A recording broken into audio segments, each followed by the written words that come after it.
Bonsoir à vous. Bienvenue à nouveau à une étude biblique au milieu de la semaine, alors qu'on veut considérer les informations de la parole de Dieu pour le chrétien.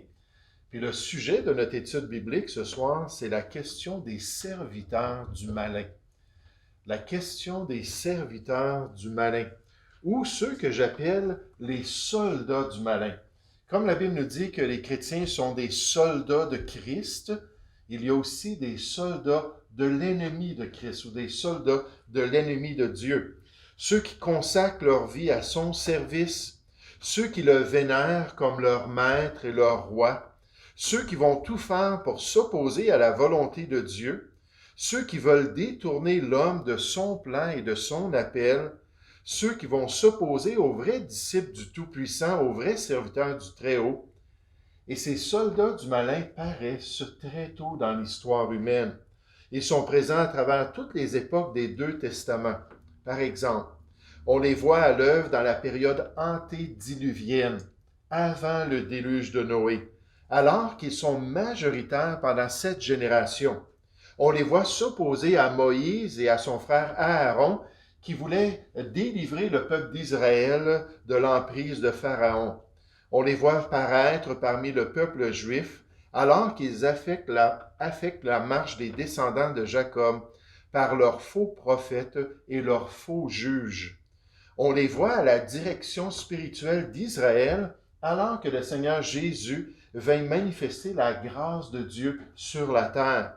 On les voit dans l'histoire de l'Église chrétienne, alors qu'ils sont unis à des faux enseignants, des faux dirigeants et de faux décrets, et on les voit à nouveau à l'avenir, alors que la prophétie biblique ramène le contexte antédiluvien, donc la même situation qui s'est produite avant le déluge, pour décrire la fureur des opposants au plan de Dieu dans les derniers temps, la généralisation de l'opposition à la volonté de Dieu dans la dernière génération qui s'unira pour défier le regard de celui qui doit paraître. Et c'est dans cette optique ce soir, cette optique des derniers temps, que j'aimerais qu'on puisse regarder ces soldats de l'ennemi de Dieu, ces soldats du malin. Cherchez avec moi ce soir la première épître de Paul à Timothée. La première épître de Paul à Timothée au chapitre 4 pour considérer les soldats du malin. 1 Timothée chapitre 4 à partir du verset 1. Comme on les voit à travers l'histoire, la prophétie biblique les décrit dans les derniers temps, dans certains de leurs agissements. 1 Timothée chapitre 4, n'oubliez pas, c'est une épître pastorale des instructions pour l'Église de Jésus-Christ à partir du verset 1. Mais l'Esprit dit expressément que dans les derniers temps, quelques-uns abandonneront la foi pour s'attacher à des esprits séducteurs et à des doctrines de démons, par l'hypocrisie de faux docteurs portant la marque de la flétrissure dans leur propre conscience. Ils prescrivent de ne pas se marier et de s'abstenir d'aliments que Dieu a créés pour qu'ils soient pris avec action de grâce par ceux qui sont fidèles et qui ont connu la vérité.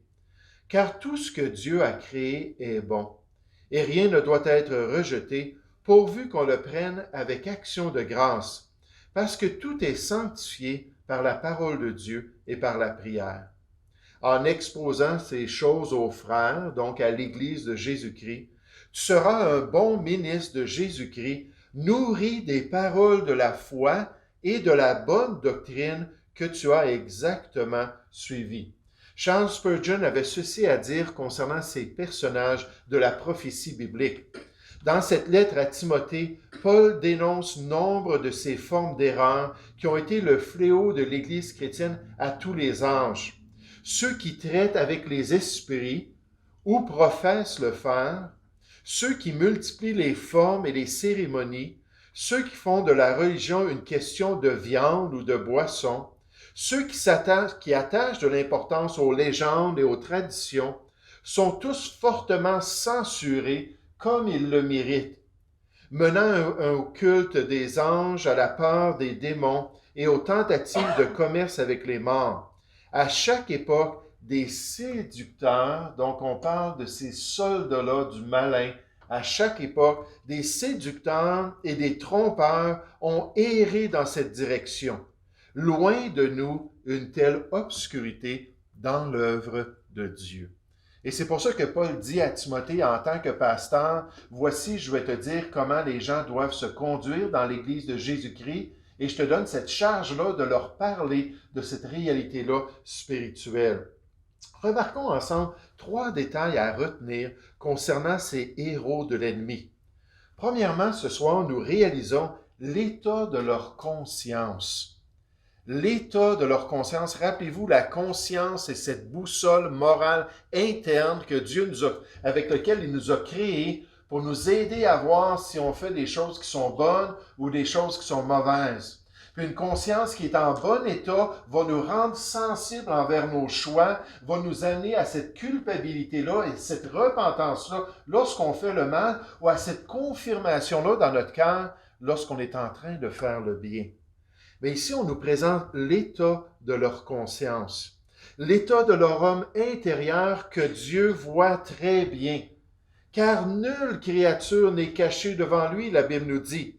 Tout est nu et à découvert devant celui à qui nous devons rendre compte, affirme Hébreux chapitre 4 au verset 13. Puis nécessairement, quand on décrit ces soldes-là de l'ennemi, ces soldes-là du malin, on ne parle pas de cet idéal-là de Dieu pour l'homme et pour le chrétien, d'avoir un cœur pur, une bonne conscience et une foi sincère, comme Paul l'a mentionné à Timothée dans son premier chapitre.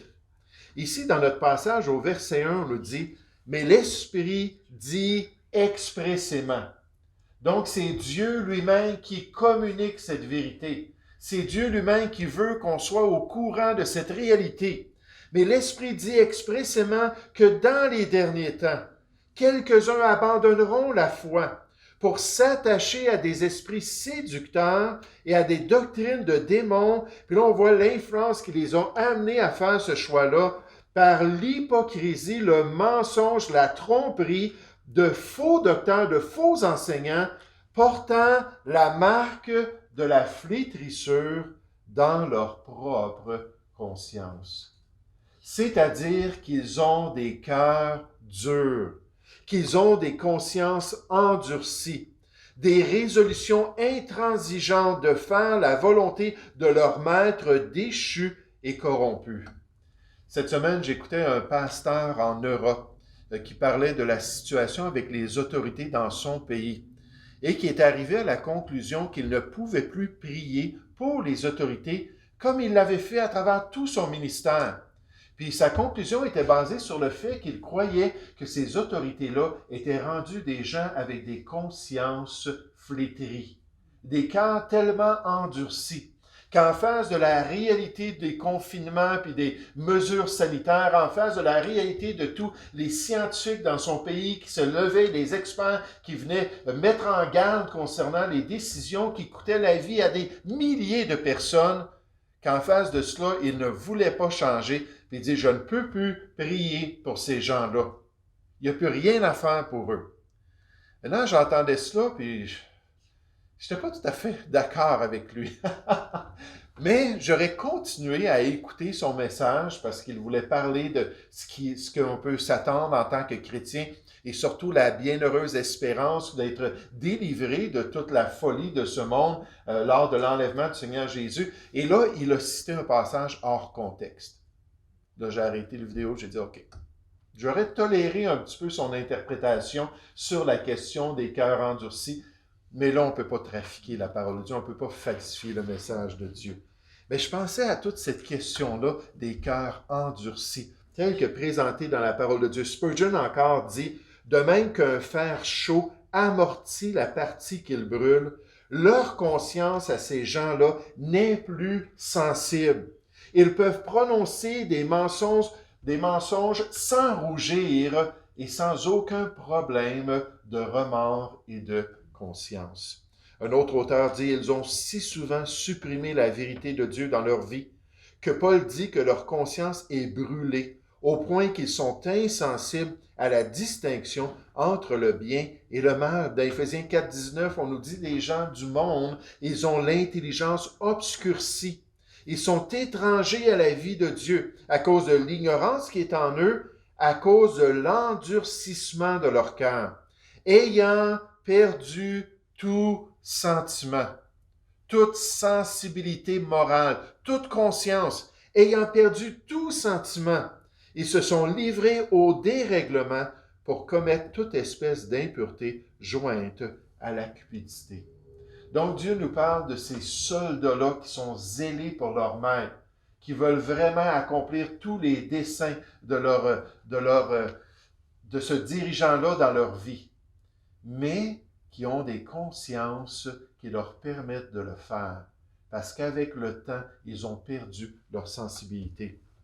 Un autre élément de la révélation prophétique de Dieu sur ces soldats du malin est que ces gens-là détournent les hommes de la volonté de Dieu.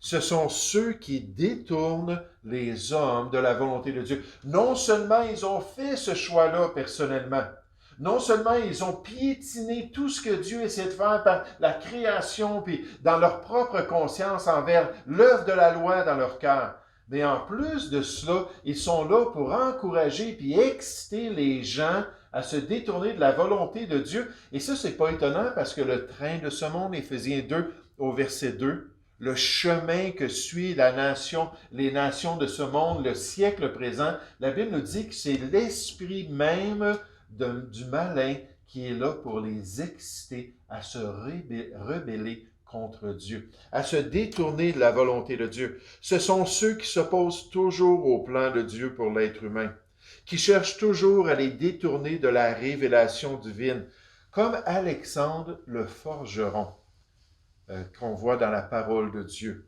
Alexandre le forgeron qui fut un vaillant soldat de l'ennemi de Dieu, un opposant intense au ministère de l'apôtre Paul, au point que Paul, dans sa deuxième épître à Timothée, a dit à son jeune protégé, « Garde-toi aussi de lui, Alexandre le forgeron, il est dangereux. Garde-toi aussi de lui, car il s'est fortement opposé à nos paroles. » C'est-à-dire à la parole apostolique, la parole de Dieu même, pour détourner les gens de la volonté de Dieu. Regardez dans notre texte. On nous dit, par l'hypocrisie de faux docteurs, verset 2, portant la marque de la flétrissure dans leur propre conscience. Ils prescrivent de ne pas se marier et de s'abstenir d'aliments que Dieu a créés pour qu'ils soient pris avec action de grâce par ceux qui sont fidèles et qui ont connu la vérité. Car tout ce que Dieu a créé est bon et rien ne doit être rejeté, pourvu qu'on le prenne avec action de grâce parce que tout est sanctifié par la parole de Dieu et par la prière. Maintenant, ce soir, je ne veux pas qu'on se concentre sur les détails de leur subtilité, alors qu'ils attaquent le mariage, alors qu'ils attaquent certains aliments que Dieu a faits, mais plutôt sur la réalité de leur opposition au plan de Dieu. La réalité de leur opposition à la volonté de Dieu dans toutes ses formes et ses variantes. Il ne faut pas vivre ici-bas en tant que chrétien en ignorant qu'il y a des soldats du malin qui marchent ici-bas sur cette terre. Comme s'il n'y avait pas une opposition organisée qui s'élève contre notre service pour Dieu. Une armée ennemie bien enracinée dans la race humaine. Et c'est la responsabilité de l'Église de mettre les chrétiens vraiment au courant de cette situation. Un auteur dit, en tant que dépositaire et gardienne de la vérité, l'Église de Jésus-Christ doit continuellement être consciente des stratégies des ennemis de la vérité. Paul a souligné que les devoirs pastoraux de Timothée impliquaient de garder la vérité et de réfuter les hérétiques. L'Église a été chargée d'affronter les faux enseignants ou les faux enseignements en enseignant une saine doctrine et en vivant une vraie piété. Donc, d'être prêt à confronter ces réalités-là. Tournez avec moi dans l'épître de Tite. Donc, j'ai mentionné la première épître à Timothée, ça c'est une épître pastorale, notre texte principal. J'ai mentionné la deuxième épître à Timothée et on voit dans cela l'avertissement concernant Alexandre le forgeron. Et maintenant, dans la dernière épître pastorale, dans l'épître de Tite, au chapitre 1 et au verset 9, on décrit un bon ouvrier du Seigneur ou un ministre qui est digne de Dieu dans l'œuvre de Dieu. Au verset 9, on nous dit qu'il doit être attaché à la vraie parole, telle qu'elle a été enseignée, afin d'être capable d'exhorter selon la saine doctrine et de réfuter les contradicteurs.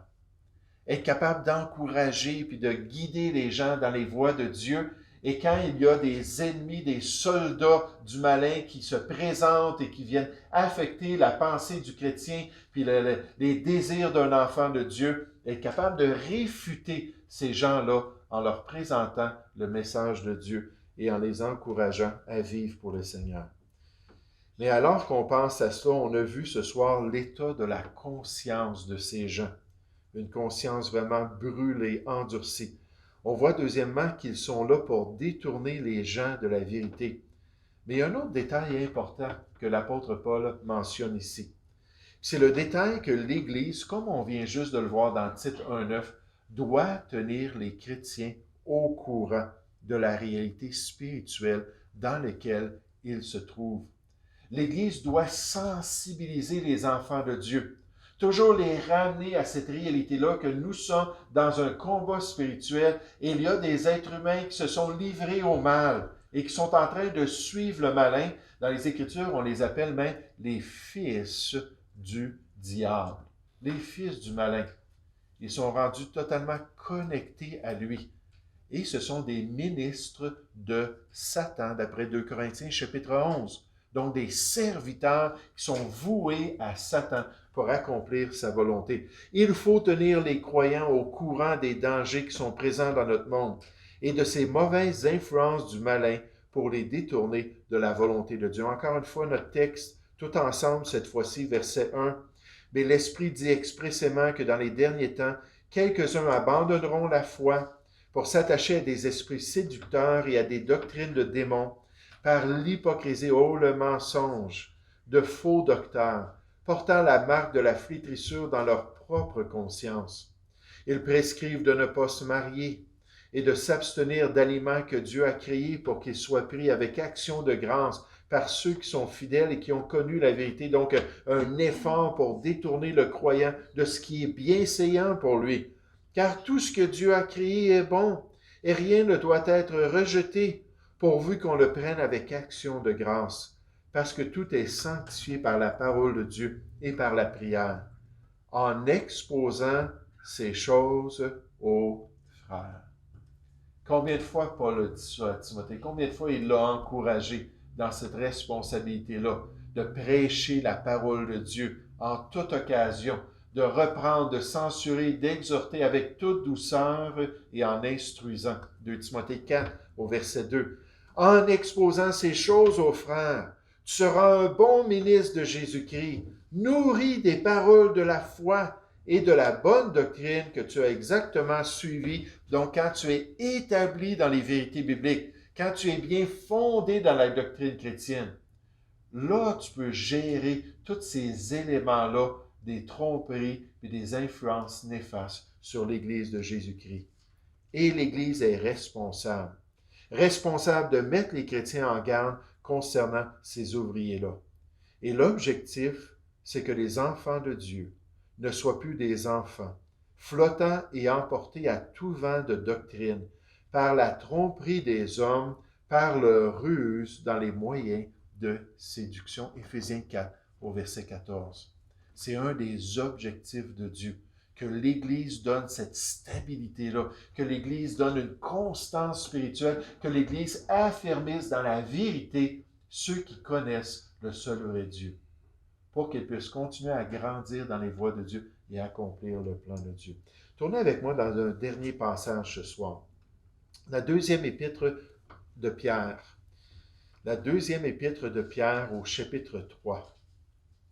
2 Pierre, chapitre 3. Alors que Pierre est en train de terminer son épître. 2 Pierre, chapitre 3, à partir du verset 1. Pierre dit, « Voici déjà, bien-aimés, la seconde lettre, la seconde épître que je vous écris, dans l'une et dans l'autre, je cherche à éveiller par des avertissements votre saine intelligence. C'est une des manières d'enseigner, c'est une des manières de réussir à faire comprendre quelque chose à un chrétien, de donner ces avertissements-là qui se trouvent dans la parole de Dieu, le mettre en garde concernant ces réalités spirituelles, mais à éveiller par des avertissements votre saine intelligence, afin que vous vous souveniez des choses annoncées d'avance par les saints prophètes et du commandement du Seigneur au Sauveur enseigné par vos apôtres, afin que vous soyez capables de réfléchir bibliquement. Puis il dit là, puisque je parle de ces avertissements-là, je vais vous donner un détail sur lequel vous devez vous rappeler. Il dit, sachez avant tout que dans les derniers jours, il viendra des moqueurs. Donc, ces soldats-là qui vont venir avec une grande influence dans les derniers jours, qui vont peut-être être les spécialistes dans les dernières générations, les enseignants, les gens en autorité. Mais ces gens-là qui vont être des moqueurs, leur cœur va être rempli de mépris pour Dieu et mépris pour la voix de Dieu. Mais sache qu'il viendra des moqueurs avec leur raillerie et marchant selon leur propre convoitise. Ils disent, où est la promesse de son avènement? Car depuis que les pères sont morts, tout demeure comme dès le commencement de la création. Et là, on continue et on décrit leur folie. Mais Dieu veut que l'Église puisse être avertie. Dieu veut que les enfants de Dieu puissent être au courant. Il y a des gens avec des consciences flétries, des cœurs endurcis, des gens qui cherchent tous les moyens de détourner l'homme de la vérité de Dieu, tous les moyens de détourner même le croyant dans sa marche chrétienne. Et la Bible nous les décrit comme étant des gens qu'on doit dire ou des gens qu'on doit présenter à l'Église de Jésus-Christ pour qu'ils soient au courant de ce qui se passe dans notre monde. Nous allons prier ensemble. Ô Père Céleste, j'aimerais te louer, j'aimerais te remercier ce soir, Père, pour les 3 épîtres pastorales. Et tu sais, Seigneur, que tout ouvrier du Seigneur vont trouver dans ces épîtres de telles richesses, Père, pour nous guider dans le ministère, pour nous aider à accomplir ta volonté, pour qu'on puisse nous aussi être de bons ouvriers du Seigneur. Et Père Céleste, je te prie que les chrétiens puissent réfléchir. Je te prie que les avertissements de ta parole puissent leur permettre de vraiment bien penser et de bien comprendre les enjeux qui les entourent. Et en ce moment, Seigneur, avec toute cette pandémie et toute cette situation, il y a certainement beaucoup d'ouvriers qui sont à l'œuvre, beaucoup d'ouvriers qui cherchent à détourner les hommes de la vérité. Et Père Céleste, je te prie que tu puisses nous donner le discernement. Je te prie, Seigneur, que tu puisses nous permettre de comprendre. Je te prie qu'on puisse vraiment être là devant le trône de la grâce régulièrement. Qu'on puisse prier, Seigneur, et vraiment rester ferme dans tes voies. Aide-nous à être debout lorsque la trompette va sonner, lorsque la voix de l'archange va se manifester, lorsqu'on va s'élever tous ensemble pour aller dans la gloire. Aide-nous à être debout et non pas éloignés de toi. Ô Seigneur, travaille dans chacun de nos cœurs, exhorte-nous et encourage-nous, nous te prions, au nom du Seigneur Jésus. Amen.